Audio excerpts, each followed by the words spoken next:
Esse é o único canal no YouTube que tem a Bíblia comentada versículo a versículo. Então seja bem-vindo, seja muito bem-vindo ao nosso canal. Nos acompanhe nessa jornada de comentar a Bíblia e aprender um pouco mais das Escrituras. Nesse vídeo, a gente vai falar a respeito do seguinte: seja da fé para a conservação da alma. Vamos pensar o que é isso? Então vem comigo até o final, não sai daí.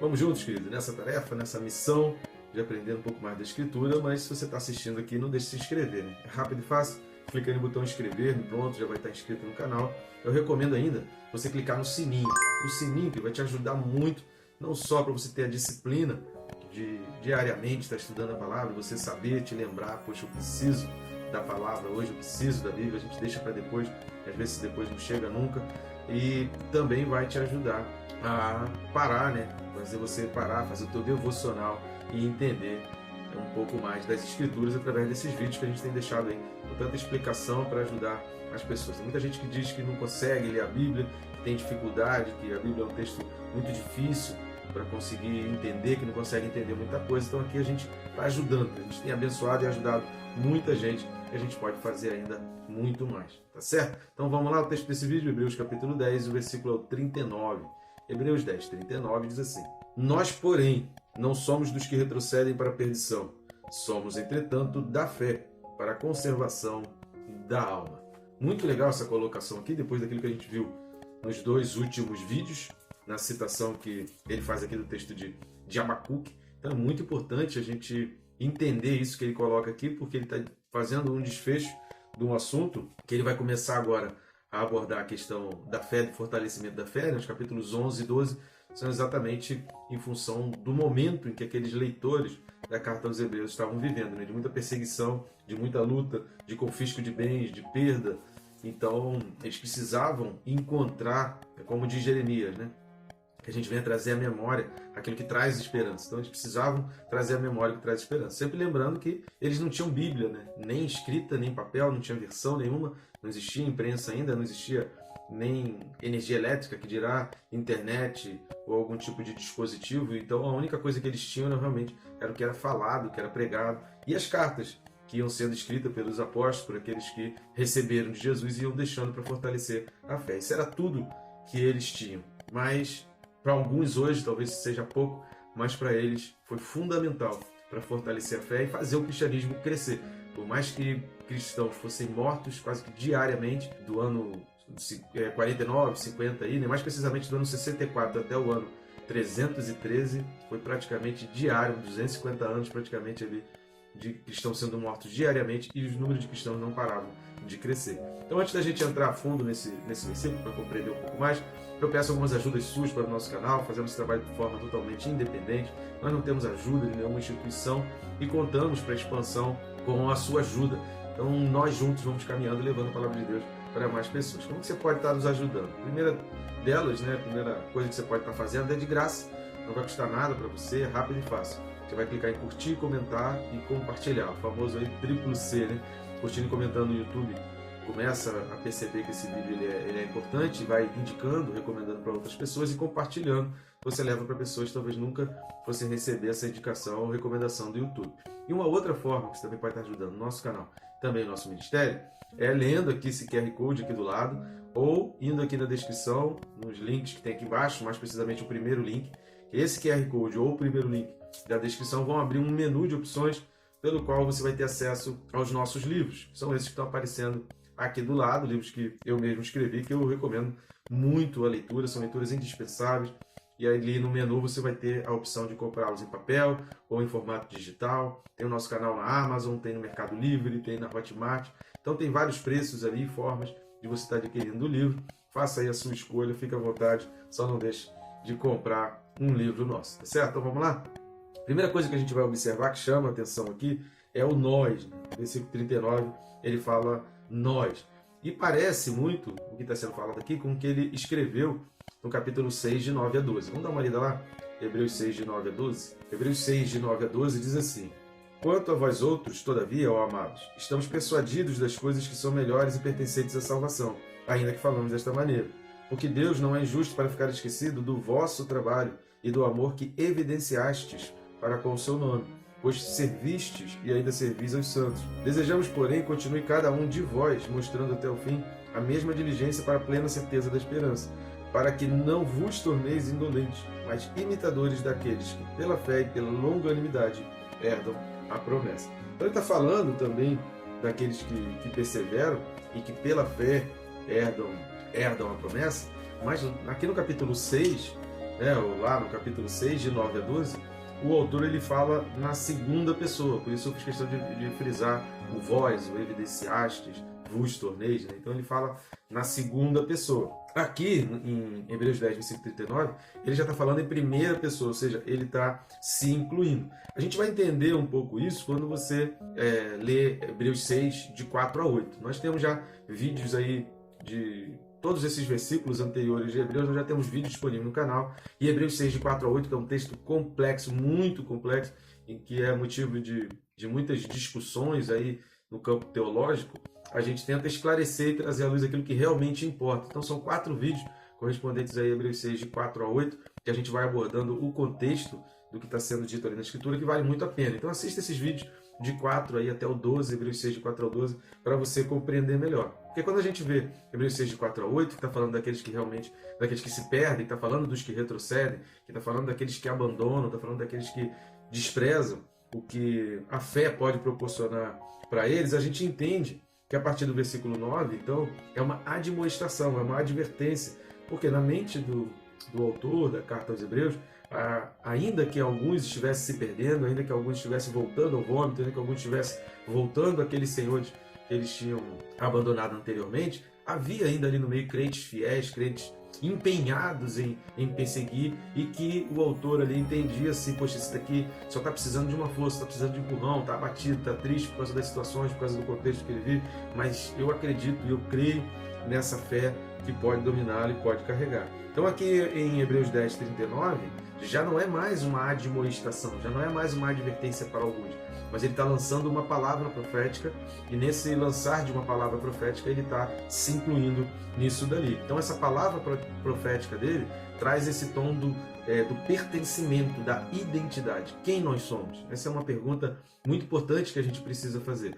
Estar em culto, participar de cultos e semanalmente ou periodicamente, tem gente que nem vai semanalmente, tem gente que vai só no domingo de ceia, né? Tem gente que vai à igreja só no domingo de ceia e acha que ele está pertencendo a uma fé, que ele está pertencendo a algo ali, cumprindo apenas alguns rituais. Então a palavra profética aqui é essa palavra de pertencimento, de identidade. Eu não volto para a perdição porque eu sei quem sou. Eu não retrocedo, eu não volto para aquele momento, eu não volto para aqueles senhores, porque eu sei a minha identidade, eu sei quem sou eu em Deus. Então essa questão de quem somos nós precisa ficar muito firme. Será que eu sou apenas mais um religioso? Será que eu só troquei de religião? Ou eu realmente troquei todos os senhores da minha vida e entronizei Jesus ali? Então isso é uma reflexão que é pessoal e aí cada um de nós precisa fazer.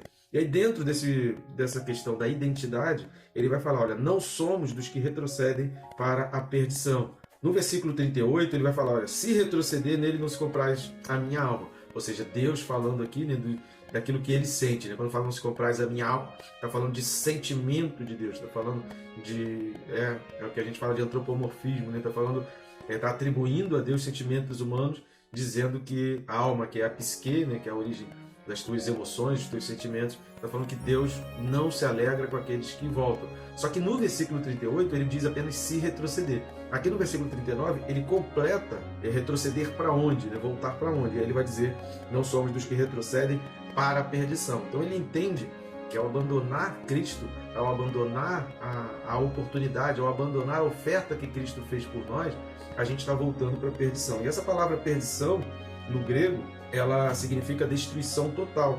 Então o que o autor está querendo dizer aqui, certamente, é para não deixar nenhuma dúvida com relação ao que ele havia escrito no versículo 38, para onde era esse retroceder. E quando ele usa essa expressão que era designada para navios que eram completamente destruídos numa guerra, navios que eram destruídos afundavam, ou seja, não tinha mais condições de reutilizar aquele navio não ia ser utilizado de novo. Então ele está usando essa expressão, dizendo que ao retroceder, ao voltar para aqueles senhores que um dia você abandonou, ou pelo menos disse que abandonou, porque a gente não tem como ter certeza do coração de cada um, né? É aquilo que a gente vem falando em toda a carta aos Hebreus. Crente perde a salvação? É difícil você analisar essa conclusão baseado na vida das pessoas. A Bíblia diz que o crente não perde a salvação, mas a gente não tem como saber que aquela pessoa que disse que receberia Jesus, que disse que estava trocando de Senhor, estava fazendo com singeleza de coração, com inteireza de coração, com o coração integralmente nessa atitude. Porque muitos fazem movidos por uma ação ou simplesmente estão trocando de ambiente. Tem gente que troca de ambiente, parou de frequentar determinadas coisas e começa a frequentar a igreja, mas a mentalidade é a mesma, os senhores os mesmos, e a sua vida ali no particular, nas escondidas, continuam na realidade as mesmas coisas. Os pecados continuam pertencentes ali à sua vida. Ela não abandonou pecados, ela não abandonou senhores. Apenas começou a frequentar, às vezes por causa de um relacionamento, ou porque gostou realmente, porque tem uma música, porque tem pessoas que são legais, por causa de negócios. Tem muita gente que entra, principalmente hoje em dia, que tem igrejas muito grandes, tem gente que entra por causa de negócios, para poder fazer network e quer se engrandecer por conta disso. Então a gente não tem como saber, ao fundo, se há uma inteireza de coração naquilo que a pessoa está falando, para dizer que aquela pessoa está realmente salva ou não. Eu não tenho como avaliar e nenhum de nós tem como avaliar um ao outro. Só Deus sabe. Salvação ninguém perde, mas a gente não tem certeza se quem disse é realmente salvo. Então, quando o autor está usando essa expressão do navio completamente destruído, ele está falando assim, olha, se você voltar para aquele mundo, a destruição vai ser total. Então, retroceder para esse estilo de vida, retroceder para o vômito, como nós falamos nos 2 vídeos anteriores, você voltar ao vômito, se você não tem essa compreensão de que aquilo você vomitou, você colocou para fora, que aquilo é escuso, que aquilo é sujo, que aquilo é imundo, se você não tem essa noção e você continua com saudade ainda, como o povo que caminhou no Egito e sentiu saudade das cebolas, dos alhos do Egito, e ainda questionou Moisés, você tirou a gente de lá para vir morrer aqui no deserto. É nesse sentido que o autor está aqui falando, e aí aqui ele está lançando essa palavra profética, dizendo, nós não somos como aquele povo lá no Egito. Estou deixando os textos aqui para você entender mais sobre isso. Nós não somos esse lá do Egito, nós somos diferentes, nós temos uma identidade diferente e a gente prossegue para o alvo. E aí ele vai dizer, não somos aqueles que retrocedem para a perdição. Quem nós somos? Entretanto, nós somos da fé para a conservação da alma. É muito interessante essa expressão aqui da fé, porque ele usa a expressão aqui de que não é você que tem a fé, mas é a fé que tem você. E isso é interessante quando ele coloca dessa forma. Porque a gente vive um mundo hoje que tem várias religiões, tem várias opções de fé para que você tenha aquela fé. Ah, a minha fé é essa, eu acredito.